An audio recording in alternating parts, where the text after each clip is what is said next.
زبان بولیوں کے مجموعے کا نام ہے، لیکن جب ہم کسی کتاب میں ہندی، اردو یا انگریزی زبان کے نمونے پڑھتے ہیں تو اس کے معنی یہ نہیں ہوتے کہ یہ الفاظ زبان کی ہر بولی کا مشترک حصہ ہے۔ ایسا نہیں ہے، بلکہ زبان کی سب سے اہم بولی کو معیاری قرار دیا جاتا ہے۔ معیاری زبان صرف پرتکلف موقع کے لیے ہوتی ہے، جیسے کلاس روم، عدالت، اسمبلی، لیکچر ہال وغیرہ میں بھلے ہی باقاعدہ ٹکسالی یا معیاری زبان بولی جائے، گھر میں آ کر ہر شخص کا رجحان بولی کی طرف ہوتا ہے۔ ادبی زبان ان آسائشوں کی طرح ہے جو خواص کے لیے ہوتی ہے، مثلا موٹر، ٹیلی فون، قصر و عیان، تہذیب کے فروغ کے لیے ان سبھی کی ضرورت ہے۔ معیاری زبان تعلیم و ادب، نظم و نثر، تہذیب اور مجلس کی زبان ہو جاتی ہے، اس لیے اس کی اہمیت و وقت روز افزوں ہوتی ہے۔ معیاری زبان مختلف بولیوں کے درمیان مشترک زبان کا کام دیتی ہے۔ معیاری زبان میں بات چیت کرنا تہذیب اور مرتب کی نشانی سمجھا جاتا ہے۔ پڑھے لکھے اور دولت مند طبقے کے لوگ زبان کا پاکیزہ روپ استعمال کرتے ہیں۔ معیاری زبان کے کئی روپ ہوتے ہیں، جیسے کہ نمبر 1، ادبی زبان سب سے زیادہ فصیح اور قواعد و ضوابط میں جکڑ بند ہوتی ہے۔ نمبر 2، دوسرے موضوعات کی تحریری زبان ہوتی ہے، مثلا اخبار یا تاریخ و جغرافیہ کی کتابوں کی زبان۔ کتابوں میں زبان جس طرح لکھی جاتی ہے اس طرح کوئی بولتا نہیں، ورنہ گفتگو کو یعنی بات چیت کو مصنوعی اور کتابی کہا جائے گا۔ اسی طرح تقریر کو روزمرہ تحریر میں پیش نہیں کیا جاتا۔ بولنے میں جلدی کی خاطر لفظوں کے تلفظ کو کچھ نہ کچھ مختصر اور مسلسل کیے بغیر چارہ نہیں۔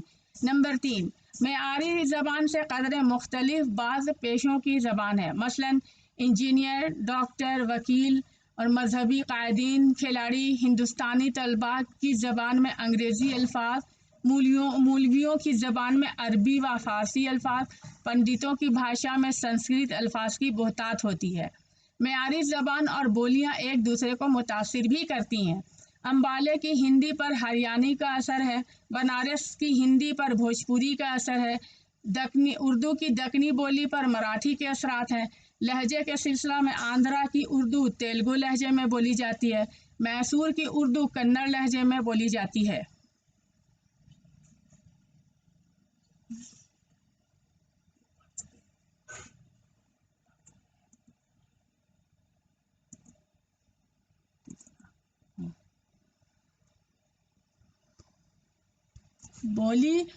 بولی محض ایک بولی تھی۔ شاہ جہاں نے جب دارالسلطنت دلی کو منتقل کر دیا تو کھڑی بولی معیاری زبان ہو گئی، اب برج بھاشا محض ایک بولی ہو کر رہ گئی۔ نمبر 2، کبھی کبھار ایسا بھی ہوتا ہے کہ زبان زوال پذیر ہو کر محض بولی رہ جاتی ہے، جیسے برج اور اودھی کو عہد وسطیٰ میں زبان کا درجہ حاصل تھا، اب وہ ہندی کی بولیاں ہو کر رہ گئی ہیں۔ میتھلی اور راجستھانی کو بھی ہندی والے بولی قرار دینا چاہتے ہیں، کون جانے کہ آئندہ زمانے میں پنجابی بھی ہندی کی بولی بن کر رہ جائے۔ نمبر 3، معیاری زبان و ادب اور قواعد کی پابندی کرتی ہے، یہ روایت پسند اور ماضی پرست ہو جاتی ہے۔ آخر کار معیاری زبان کو بولی کا ساتھ دینا پڑتا ہے۔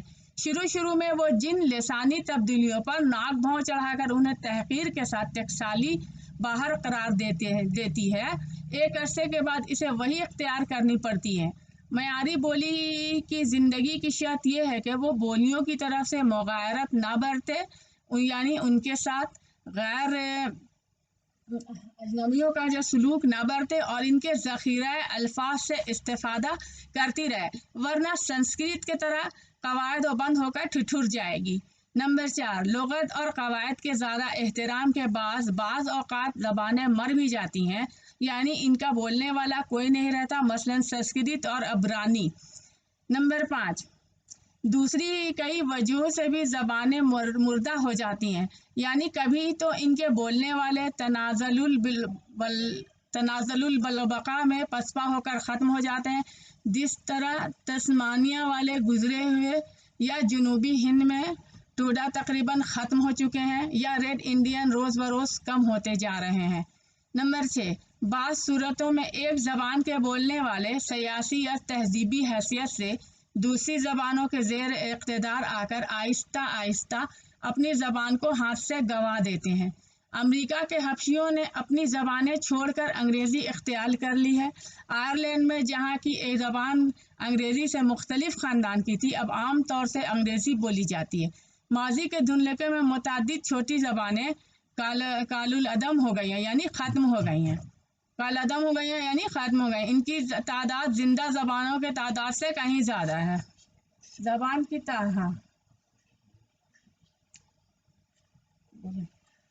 جیسے یہ جو چیپٹر ہے یہ ختم ہو گیا، تو اب میں 2 کوشچن میں یہاں پہ آپ بتا رہی ہوں، تو وہ آ سکتا ہے، جیسے کہ زبان کی تعریف کیجیے، اور چلو کوشچن نمبر 1 ہے زبان کی تعریف کیجیے، معیاری زبان کے بارے میں آپ کیا جانتے ہیں۔